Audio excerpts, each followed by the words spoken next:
Hello guys, कैसे हैं आप सभी। आई होप आप लोग बहुत ही अच्छे होंगे। आज हम लोग मगध महाजनपद के कई राजवंशों के बारे में जानेंगे और उसमें पहले है हरेक वंश। तो हरेक वंश को हम लोग जानेंगे कि इसके संस्थापक कौन थे और इसमें कौन कौन से राजा हुए और क्या क्या किए। तो पहले हरेक वंश को हम लोग देखते हैं।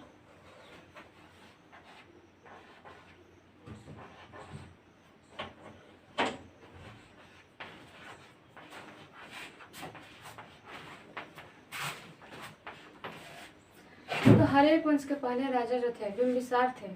इन्हें ही पहला ऐतिहासिक राजवंश हरेक वंश को ही कहा जाता है और हरेक वंश के पहले शासक बिम्बिसार को ही पहला ऐतिहासिक राजा कहा जाता है। इससे पहले जो था वृत्रक वंश का शासन था, यह जो है महाभारत से इसकी जानकारी मिलती है, परंतु इसका ऐतिहासिक स्रोत कम होने के कारण मगध महाजनपद में पहला वंश जो था हरेक वंश को ही माना जाता है। अब हम लोग बिम्बिसार के बारे में देखते हैं और उसके बाद उनके और उसके उत्तराधिकारी के बारे में जानेंगे। तो पहला है हरेक वंश। हरेक वंश के जो पहले शासक थे, इसको लिख सकते हैं, यह पहला ऐतिहासिक राजवंश है।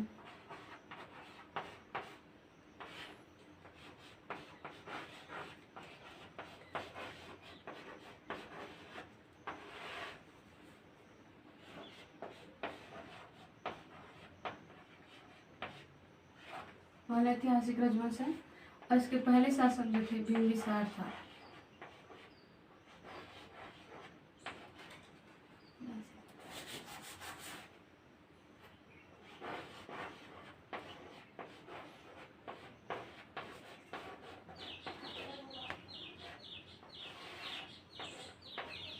यह पहला ऐतिहासिक शासक है।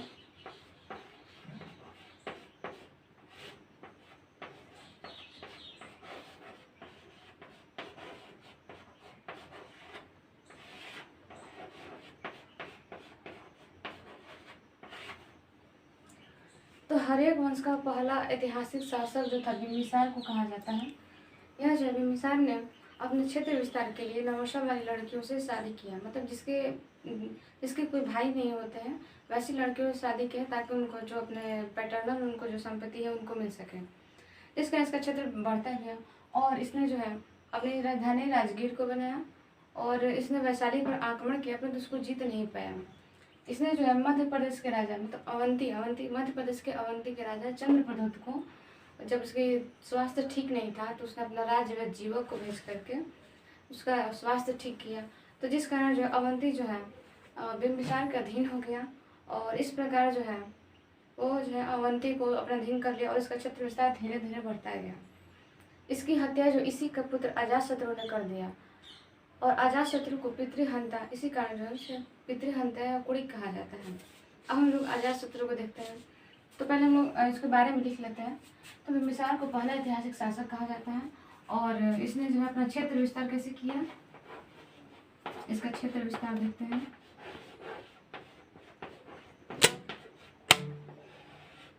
इसका क्षेत्र विस्तार जो है किस प्रकार किया था। पहला है कि नवसा वाली लड़कियों से शादी करके,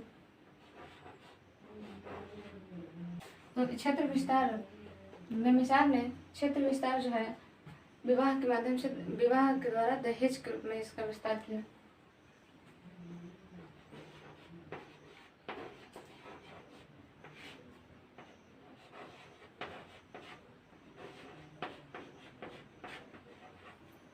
और दूसरा है अवंती के राजा।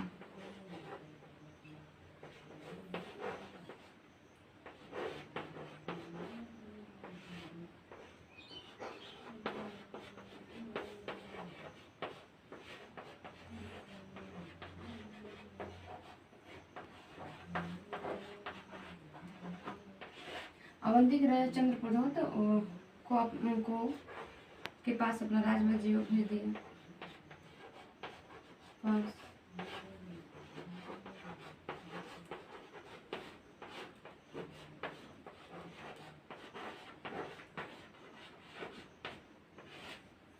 राजवैद का नाम था जीवक।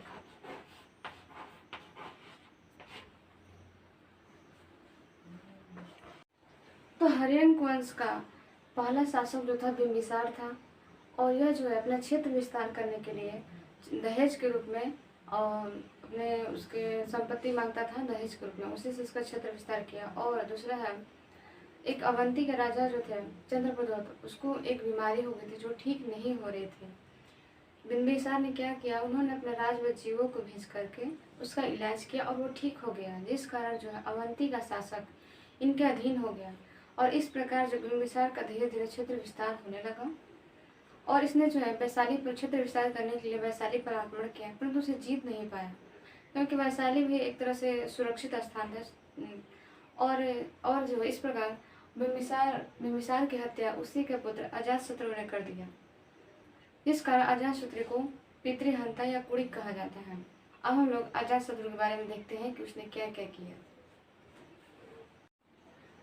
तो अजातशत्रु जो बिंबिसार का उत्तराधिकारी था, फिर भी इसने बिंबिसार की हत्या कर दी ताकि शासन इसके हाथ में आ जाए, जिस कारण अजातशत्रु को पितृहंता या कुड़िक कहा जाता है।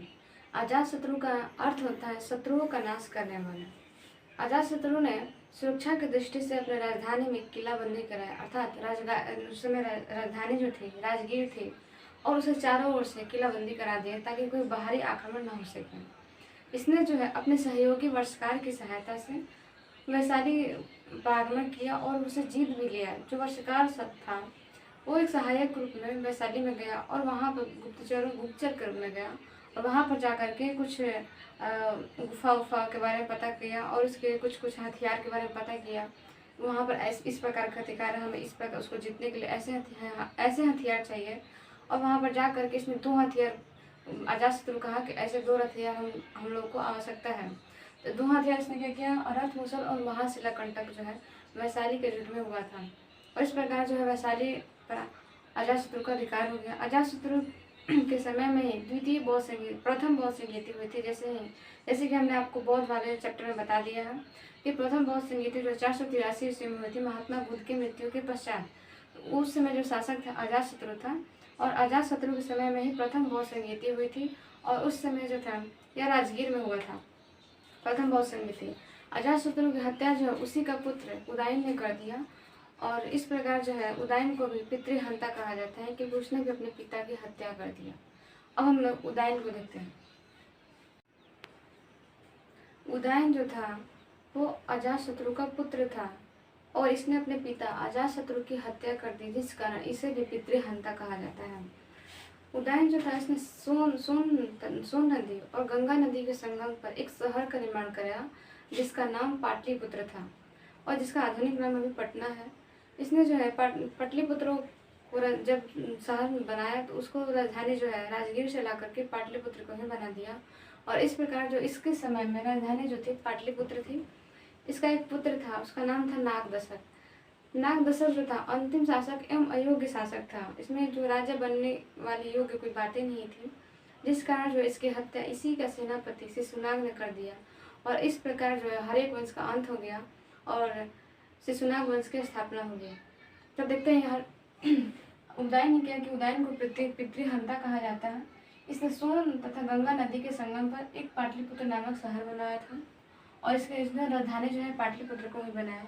और इसका एक पुत्र था नागदशक जो कि अयोग्य एवं अंतिम शासक था। इसकी हत्या जो इसी का सेनापति शिशुनाग ने कर दिया और हत्या करने के पश्चात उसका सेनापति ही शासक बना और इस प्रकार जो हरेक वंश का अंत हुआ और शिशुनाग वंश की स्थापना हुई।